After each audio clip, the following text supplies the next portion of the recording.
ចាជំរាបសួរបងប្អូនទាំងអស់គ្នាចាជួបគ្នាជាថ្មីជាមួយនឹងខ្ញុំលក្ខិណាតែថ្ងៃនេះនាងខ្ញុំចង់បង្ហាញបងប្អូនអំពីផ្កាកុលាបនៅស្រុកជប៉ុនដែលយើងដាំណាហើយបងប្អូនឃើញហើយនាងខ្ញុំពាក់ស្រោមដៃព្រោះឯផ្កាកុលាបហ្នឹងគឺមានបន្លាចាលើនេះនាងខ្ញុំដាំប្រភេទផ្កាកុលាបដែលមានបន្លាហើយបងប្អូនជើញទស្សនាទាំងអស់គ្នាខាងនេះគឺជាផ្កាកុលាបដែលនាងខ្ញុំទិញមកចាយើងទិញបន្ថែម8ដើមហើយយើងមាន3ដើមថ្ងៃមុនហើយនៅខាងក្រោយផ្ទះគឺយើងមាន3 4ដើមដែរប្រភេទពួកនេះគឺអ្នកទាំងអស់គ្នាមើលចាគេហៅថា Dainty Base គឺប្រភេទផ្កាកុលាបរបស់ខាងអង់គ្លេសចាពណ៌ផ្កាឈូកហើយមួយនេះវិញគឺរីក4រដូវដូចគ្នាចាគេហៅថា Angel ចា Water ចា Angel Water ចាហើយមួយនេះប្រភេទផ្កាកុលាបដែលគេផ្សំប្រភេទពួក hybrid ចាគេហៅថា Angela ចាគេផ្សំចូលគ្នាច្រើនគេហៅថា Angela ហ្នឹងមានន័យថាទេពអប្សរ Angel ចាហើយផ្កាជាកញ្ចុំតែម្ដងចានេះខ្ញុំទិញសិតតែ4រដូវទាំងអស់បងប្អូនចាក្លេកមើលមកខាងនេះវិញចាបងប្អូនខាងនេះគឺគេហៅថា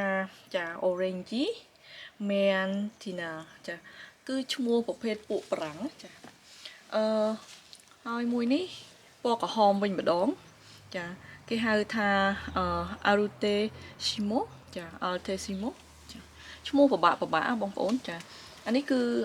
Orange ចា Edward ចាហើយរីក4រដូវដូចគ្នាជាកញ្ចុំណាហើយមួយនេះចាគឺប្រភេទផ្កាកុលាបរបស់ប្រាំងចាសាហារ៉ាហើយមួយនេះចាមួយនេះវិញ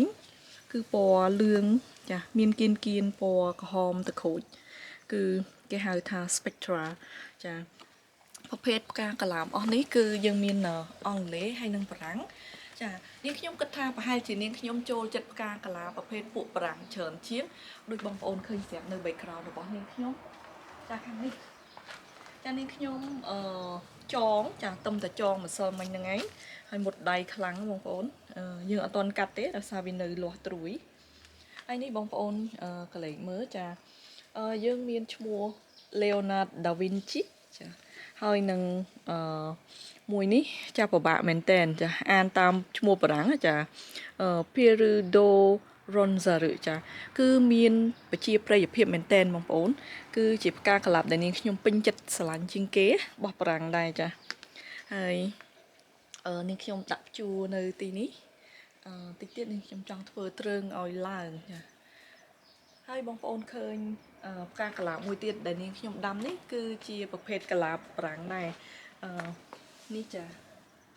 ឈ្មោះថាណែម៉ាចាបងប្អូនមើលឲ្យចិត្តនេះវាប្រឡាក់ដីណែម៉ាអញ្ចឹងផ្កាជាកញ្ចុំដែរហើយចេញផ្កាហើយរួយអស់ហើយឥឡូវចាបោះប្រាំងដែរចាហើយអរគុណច្រើនមែនតើចា